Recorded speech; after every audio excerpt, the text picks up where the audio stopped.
What's up, y'all? We back with another one.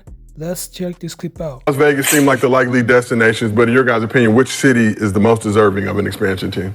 Seattle, man.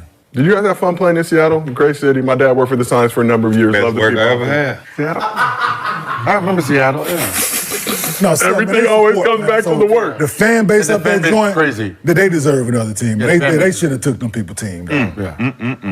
Yeah, that Seattle was. Yeah, they shouldn't have picked. They I shouldn't got have double did that. team and triple teamed off the court like no other, boy. Ain't nothing like that in Seattle work, boy. But it's big cities. It's big Summertime. cities. Like Baltimore. But where Too they close to support. DC, though? Too close to DC. So where they support? Baltimore, fine city. Shout out to Wire. Tampa, I mean, but that's what I said. But football, Ravens and Tampa? Ravens and what's it? They got they yeah. Redskins, They got their football. own. Yeah, right. They got their own. Like Baltimore, they got their How about basketball. Tampa? How about Tampa?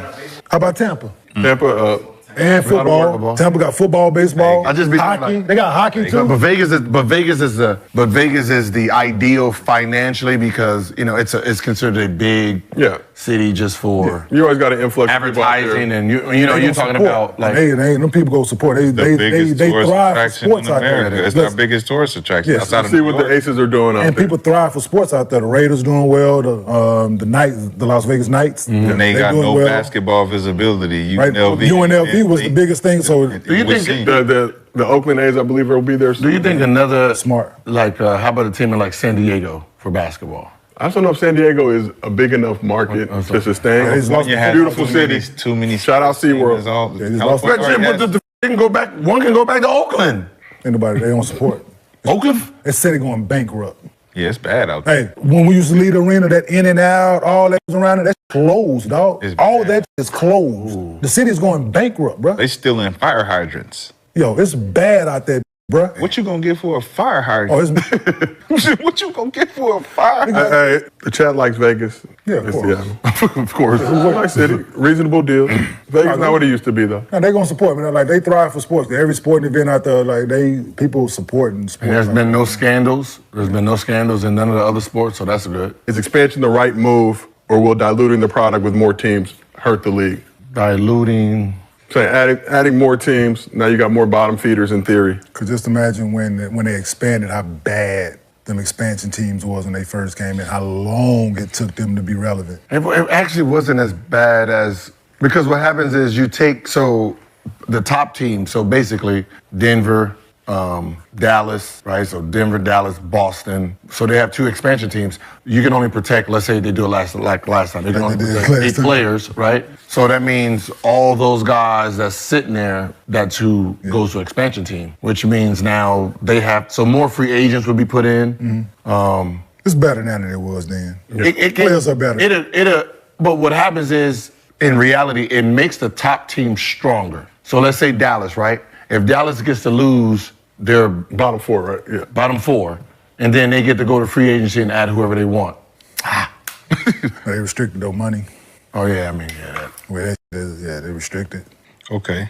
Unless there's some money that's on there. But then if they don't get drafted, they get to come back anyway. So the two teams, out of all the people that's there, which would be almost 100-some players. So like 100-some players, only 20 something gets drafted. Everybody got to go back. So it's not as diluted as you think. Yeah. I think it is. I think there was this thing in 2011 that was considered the word contraction. They wanted to contract the league. And in that statement is to make it smaller and put most of the big-time players on one roster like they were doing with the super teams. The super team rollout allowed the big players to all be on one team. And then they got rid of the mid-level exception, which then pushed out the middle guy, which you can have top players on one team and then low-budget role players that you don't have to pay on the back end. So to contract the league, you would have to cut out all of the small market teams, which means it was big market teams only. They put this out in the public in like 2012, right when the lockout ended, where they were basically pushing out the new salary cap expectations, which before they did the CBA, it was at like 51%. I think we ended up settling for... No, we settled for 51, so I think it was 49. And then we settled for 51. But their expectation was 54. So when they put out 54, they pushed out this contraction word and they put out this theory of them Xing out small market teams, Indiana, New Orleans, Cleveland, OKC, Memphis, Washington, and Charlotte. Washington, D.C., they're the 6 largest. Yeah, not Washington, Portland. Portland and Charlotte. All of them becoming a part of the G League, right? So the G League was an emerging force. They wanted all of those small market teams to mitigate those players who wouldn't have big contracts, put them under the G League, and put all the star players on big market teams. And then it would be like the NBA All-Star during the season. You got all big teams playing with all big players, and the league they thought would go up because they wanted to globalize too. So now what we're talking about is the watered down part of how many other teams are coming in, and then you have to go into the G League pool now to fill roster spots because now you're adding, 2 more teams? So if you already got teams being blown out like you're saying with those stats, what's going to happen when you add 2 more teams and then you got to break up some of the stars that's on those teams that's been jumping ship to go to big teams so that they could team up to win championships? Now you got an opportunity to have your own team, but you don't want that. Because we already know that road and what that leads to. You're just going to be on the team, you're just going to be losing, you're going to be stacking your points up. So now you just got to move in all the G League players and hope that potentially that these guys are going to play well. No, but that's what I said. It's not actually like that. That's what I said. It's not how it seems. So, like, let's say Vegas and let's say Seattle has a team. So we're the 2 coaches, right? And we're picking our team. What ends up happening is everybody puts in 4 players off their roster, right? So the Bones, Highland, all of them are available. And then all we're doing is just going back and forth on who we're going to pick. So there's no G League players yet. Right. And so you're only picking with what's available. What's available from the free 4 agency. Teams. No, not free agency. No. The teams put their, like just say we on, all 4 of us on one team. So Tim Hardaway Jr., all of them will be in there.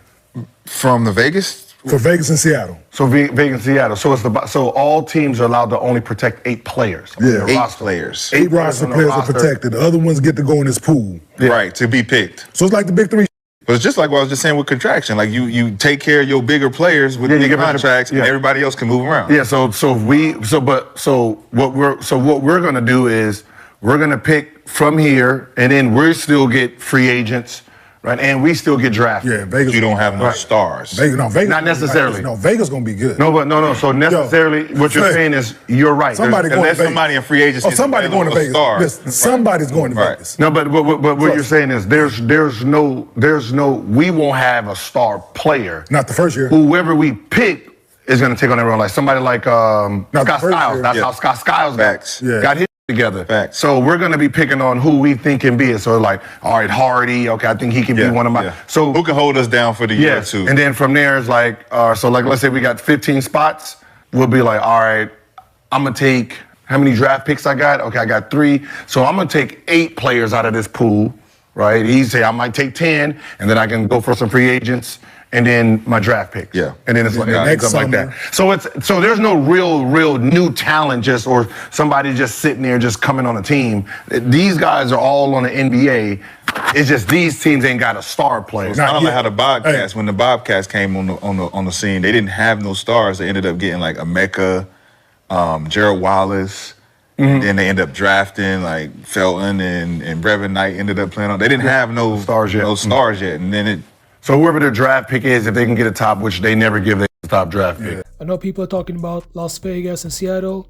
I think that it's best for NBA to stick with that plan. If you really had to pick one team, I would pick Seattle because back in the day they had a great run in the 90s. They had Gary Payton. They drafted Kevin Durant. I think that, again, Seattle, they have a history and they have a lot of basketball players who were big fans of the city back in the day. And they also have a strong foundation. So I actually think that Seattle, along with Las Vegas, would be a great choice. But if you really want to add 2 teams at once, of course, then you should have Las Vegas as well because they got a great foundation. As I mentioned, they have an NFL team and also a WNBA team. So Las Vegas is definitely gaining momentum when it comes to that they already have existing sport teams. So having a NBA team in that market is going to be huge if that were to happen. And I know that Stephen A. Smith, he has mentioned that LeBron James have said that he want to own a team in Las Vegas.